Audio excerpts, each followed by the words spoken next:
Hello and welcome back to the podcast. I'm going to start by asking you a question. Have you ever bought something for your business because you genuinely thought this is the thing? This is the thing that's finally going to move the needle. Maybe it was a new website or a fancy Shopify theme or a new app, a course, a coach, some gorgeous product photography, an AI subscription, or maybe you finally caved and bought Canva Pro because surely that was going to change everything. Now, don't get me wrong, I'm not judging. I have done every single one of those things. In fact, I still invest in my business all the time. But here's what I've realized over the years. Not every single dollar that you spend will grow your business. And I think this is where so many e-commerce founders get stuck because we're constantly being told we need something else. Better branding or better packaging, a better email platform. Maybe you need to invest in SEO, maybe TikTok or influencers or meta ads or a new Shopify app or AI or another course, another strategy, another shiny thing. And before you know it, you've spent hundreds, sometimes thousands, and your sales haven't really changed. Can you relate? Because I definitely can. I've absolutely been that founder who thought if I just fix this one thing, everything's going to fall into place. But the more businesses I've built and the more e-commerce founders I've worked with, the more I've realized something. The businesses that grow the fastest aren't necessarily the ones spending the most money. They're the ones making the smartest investments. And they are two very different things. I recently actually got asked, do you need to spend money to grow a successful business? But actually, I want you to reframe that question, right? Because there is spending money and investing money, and they are two very different things. So what's the difference between spending money and investing money? Well, they're not the same thing. One is simply buying something. The other is expecting a return. And that's exactly how I think we should look at every single dollar that we spend in our business. Because if that money isn't helping your business move forward, then maybe it's not actually an investment. Maybe it's just an expense. Now, don't get me wrong, businesses have expenses, right? You have to have expenses when you have a business, right? You need software, you need packaging, and you do need some subscriptions. You do need a website. I'm not saying stop spending money, but what I am saying is become more intentional. Before you click buy now, before you sign up for another monthly subscription, before you enroll in another course, I want you to ask yourself one question. Is this actually going to help me grow my business? Not, will this make my business look nicer? Not, will this make me feel more organized? And not, will this make me feel productive? Sometimes we love the feeling of working on our business more than actually growing it. I know I've been guilty of spending an entire afternoon changing fonts, tweaking my homepage, even, and I cringe thinking about this, deciding between 2 shades of pink for my website. Please tell me that is not just me, because it's so easy to default to doing rather than growing. Growing's hard, right? And we lean towards what feels easier. And while it feels productive, it's not necessarily profitable. Because if nobody is landing on your website, who actually cares what color and font you have chosen? I know that sounds blunt, but I think sometimes we need someone to lovingly tell us what we need to hear instead of what we want to hear. I've worked with e-commerce founders who have absolutely beautiful websites, beautiful branding, amazing packaging, beautiful products, and hardly anyone knows that they exist. The problem was never the website. It is hardly ever the website. It wasn't the branding, it wasn't the product, it was visibility. Nobody was finding them. And what I've noticed is that most e-com founders don't have a spending problem, they have an investment problem. They're investing in making the business look better before investing in helping more people discover it. And once you start looking at your business through that lens, it becomes much easier to know what deserves your money and what can probably wait. And that's exactly what I want to help you with today. Over the years, I've ended up with a really simple framework, and it's become my filter before I spend money on pretty much anything in my business. Now, honestly, I wish someone had taught me this years ago because I think it could have saved me thousands of dollars. And I call it the growth investment filter. Every investment you make should fall into one of three categories. It should either help people find you, buy from you, or help you grow faster. Compound what you've already got in place. That's it, right? 3 different buckets. Every single thing you spend money on should fit into one of those 3 categories. And if it doesn't, I'd be questioning whether you actually need it right now.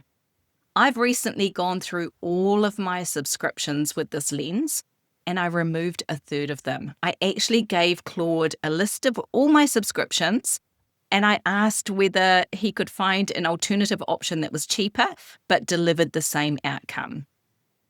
I removed Ad Event, which was a calendar subscription for my coaching program, and I went to the free option of Google Calendar. Why had I not done that sooner? I have no idea, but I got sucked into what others were doing. Others had recommended Ad Event, and I just didn't do my due diligence to find that there is actually a free option sitting right under my nose, proving my point that people are like sheep. We do what others do, thinking that because they do that, it must be the best option. And no, not always. So let's unpack each of my investment filters because I think this is where it gets really interesting. Let's start with the first category. Investments that help people find you. Now, this is all about customer acquisition, and if you've listened to this podcast for any length of time, you'll know that I bang on about customer acquisition all the time. I genuinely believe it's one of the most overlooked areas in e-commerce, and last week's episode, I dove deep into this, so if you haven't tuned into that one yet, it's waiting for you. But think about it. How are new people finding your business today? Maybe it's meta ads, maybe it's SEO, maybe you have got influencers in the background, maybe you have recruited a PR company, maybe it's markets or pop-ups if you sell in person as well as online. Whatever it is, you need something that's consistently introducing new people to your brand. Because if nobody knows you exist, nothing else matters. Your beautiful website doesn't matter. Your incredible products don't matter. Your welcome flow that you spend hours doing does not matter. Your gorgeous packaging doesn't matter. None of it gets the chance to do its job if nobody is actually landing on your website in the first place. I think this is where so many founders accidentally get it the wrong way round. They spend money perfecting the business before they focus on getting eyeballs on it. Now, don't get me wrong, you absolutely want a great website and great branding. I'm not saying throw something together and hope for the best, but there comes a point where it's good enough. Instead of making your website another 2% prettier, you'd probably be far better putting the same time and energy or money into getting another 100 people to actually see it. Because visibility solves a lot of problems. Once you have visibility, you can then validate if your website is good or not. Before then, you're just guessing.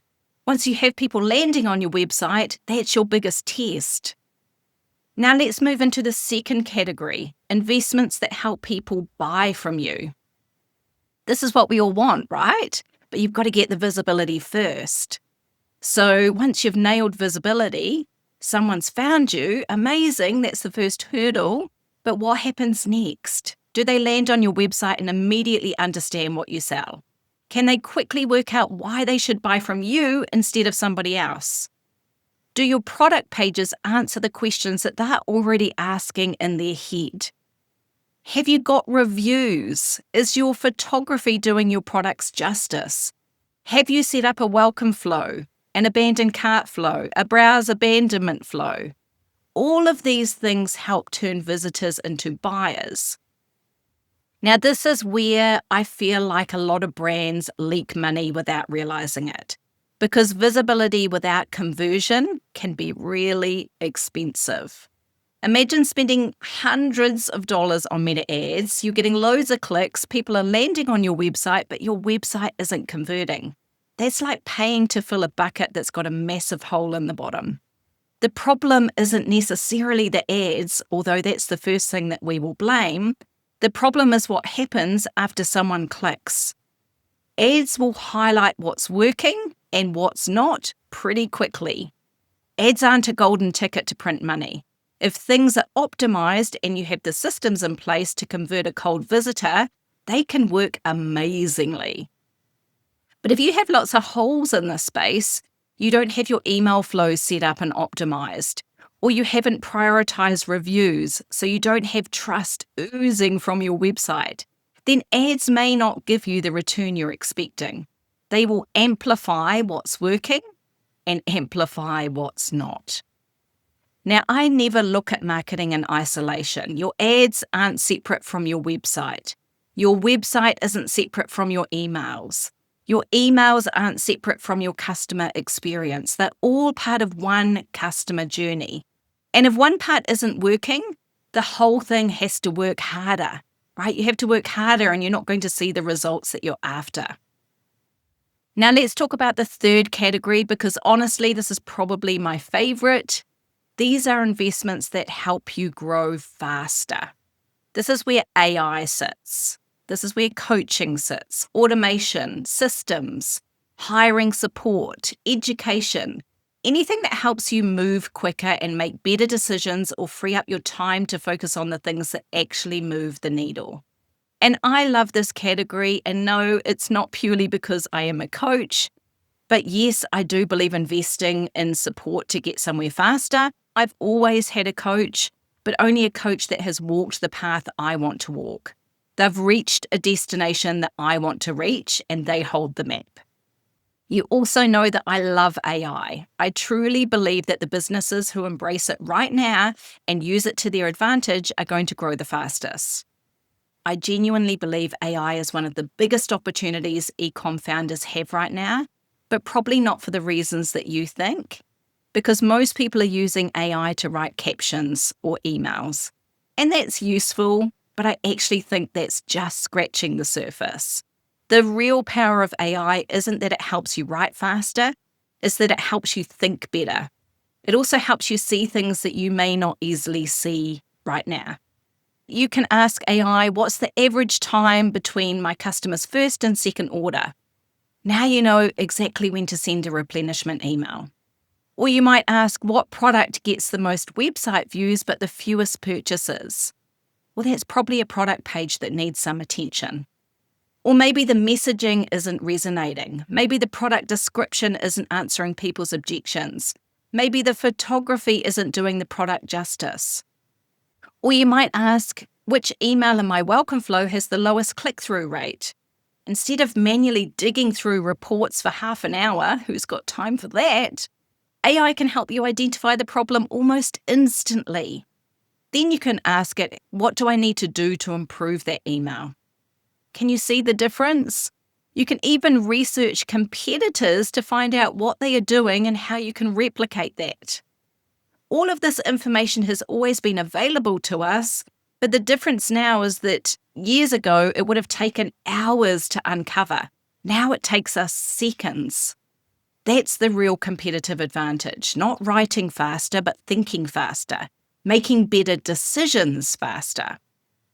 But the mistake I see business owners making all the time, they invest in category 3 before they've nailed category 1. They build another AI tool, another course, another subscription, another app, but they still haven't built a reliable way of getting in front of new customers. Technology does not create growth. Technology amplifies action on what's already working. If you've already got strong foundations, AI can absolutely help you grow faster. But if you haven't built those foundations yet, AI won't fix that problem. It'll simply help you do the wrong things more efficiently. It will make you feel productive and busy, but being busy doesn't build a business. If it did, all of us would be millionaires, right? Because you are busy. So every single time I spend money in my business now, I ask myself the same question. Which category does this fall into? Does it help people find me? Does it help people buy from me? Or does it help me grow faster? And then I ask myself an even more important question. Which category does my business need the most right now? Because if your business feels stuck, there's a really good chance you've been investing heavily in one category while completely neglecting another. And that's usually why growth feels so much harder than it needs to. But don't get me wrong, this is not focus on all three at once, because this skims the surface, right? Identify the one that needs the most support and master it. Nail that before focusing on another area. Because when your attention is spread, so is your strategy. A few episodes ago, I talked about why I believe $5 a day is one of the smartest investments an e-com founder can make. And the reason I believe that isn't because I have some obsession with meta ads, quite the opposite. It's because a well-structured list building campaign actually ticks multiple boxes. It helps more people discover your brand, it grows an audience that you own, it creates future opportunities to sell, and it compounds over time. You're not just buying clicks that disappear the minute you stop spending money. You're building an asset. That's a really different way of thinking about marketing. Because most marketing stops the moment you stop paying for it. You run an ad, someone clicks, and that's the end of the relationship. A list building campaign is different. Every new subscriber becomes someone you can continue to speak to, someone you can educate, someone you can build trust with, someone who may not buy today, but absolutely could buy next week or next month or 6 months from now. I think we've become so focused on trying to create sales today that we've forgotten to build the audience that creates sales tomorrow. And I genuinely believe that's one of the biggest opportunities in e-com right now. Now, let me give you a really practical example because I think this brings everything together.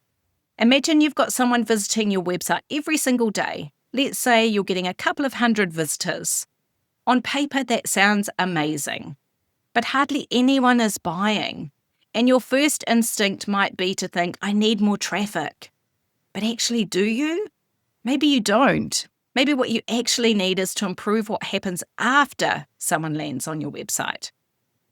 Maybe your product page isn't answering objections. Maybe your photography isn't showing the product properly. Maybe your reviews aren't visible enough. Maybe they need a little more trust before they're ready to buy. Or maybe they leave your website and they never hear from you again. That's exactly where email comes in. Because the majority of people don't buy the first time they visit your website. They actually need multiple interactions with your brand before they're ready. They might discover you today, open an email next week, see another product a few days later, read a customer review, click back to your website, and then finally make a purchase. That is normal behavior, by the way. Buying behavior has changed. People need time. Which is why your job isn't just getting people to your website. Your job is creating opportunities to continue the conversation. And that's exactly what email allows you to do. Instead of hoping someone remembers your business, you can remind them. Instead of hoping they come back, you can invite them back. Instead of paying every single time you want someone to visit your website, you simply send an email. That's why I always say your email list is one of the most valuable assets your business can own. It's not just a list of subscribers, it's future traffic, it's future launches, it's future customers, and it's future revenue. And once you start looking at it like that, spending $5 a day to grow it suddenly doesn't feel like an expense anymore. It feels like an investment. So before I finish today's episode, I want to leave you with a little challenge. This one might take you half an hour or so, but I genuinely think it's going to be one of the most valuable exercises that you do this month. I want you to grab a notebook or grab a Google Doc, or if you're anything like me, grab the nearest random piece of paper that's sitting on your desk, and I want you to write down every single thing you're currently paying for in your business. Every subscription, every app, every marketing activity, every piece of software, everything. Then I want you to put each one into one of those three categories. Does it help people find you? Does it help people buy from you? Or does it help you grow faster? Then ask yourself 2 questions. Is this actually delivering a return? Not, is it doing something? Is it actually helping my business grow? And secondly, am I paying for this because it's genuinely working? Or because I've always had it? I think we've all got subscriptions that we have forgotten about. We've all got tools we keep paying for because one day we'll use them. We've all bought things with the best intentions, and there's absolutely no judgment here. I've done exactly the same thing as I shared with you earlier. But sometimes the biggest breakthrough in your business doesn't come from adding something new. Sometimes it comes from redirecting the money you're already spending into the part of your business that actually needs it most. Because growth isn't about spending more. It's about investing smarter. So that's my challenge for you this week. Run every investment through the growth investment filter. Does it help people find me? Does it help people buy from me? Or does it help me grow faster? And perhaps the most important question of all, which one of those areas is my business missing right now? Because that's probably where your next investment should go. Now, if after listening to today's episode, you've realized that the biggest gap in your business is actually getting more of the right people into your world, then this week's timing couldn't be better. I'm releasing something I've been so excited to share with you. It's called the $5 a day list builder, and I've created it to help e-com founders build a simple, sustainable customer acquisition system using a low-cost meta lead campaign. The goal isn't just to grow your email list. It's to build an audience you own, an audience you can nurture, an audience you can build relationships with, and continue selling to long after someone first discovers your brand. I'll be sharing the details to my email list, so if you want to hear more, there's a link in my show notes to join the Friday Founder Edit, my one email I send my list each week that I think is genuinely helpful. It's kind of the email version of this podcast. Little snippets of info that help you day to day. And if today's episode has given you an aha moment, I'd genuinely love to hear from you. Come and send me a DM over on Instagram and tell me which of the 3 categories you've been investing in the most and which one you've realized needs a little more attention. I always love hearing what lands with you. Thank you so much for spending this time with me today. I never take it for granted that you've chosen to spend part of your day listening to me, especially when there are so many podcasts you could be listening to instead. I appreciate you more than you know.